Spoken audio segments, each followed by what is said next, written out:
एका दाम्पत्याने कौटुंबिक वादातून आत्महत्या केली आहे.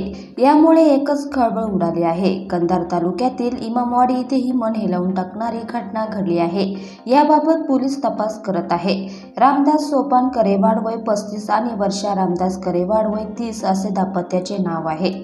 याबाबत माहिती अशी की काही दिवसांपासून दोघांमध्ये कौटुंबिक वाद होत होते. अनेकदा वाद पाहुण्यांनी मिटवला होता. त्यांची समजूत देखील काढण्यात आली होती. मात्र त्यांच्यात वाद होतच होते. सकाळी दोघांमध्ये पुन्हा एकदा मोठा वाद झाला.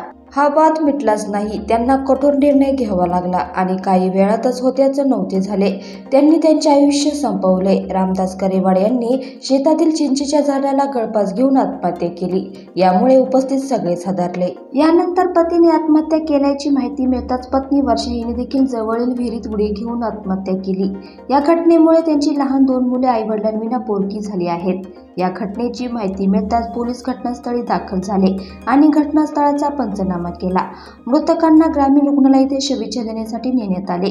कंधार पोलीस स्टेशनमध्ये आकस्मिक मृत्यूची नोंद करण्यात आली आहे.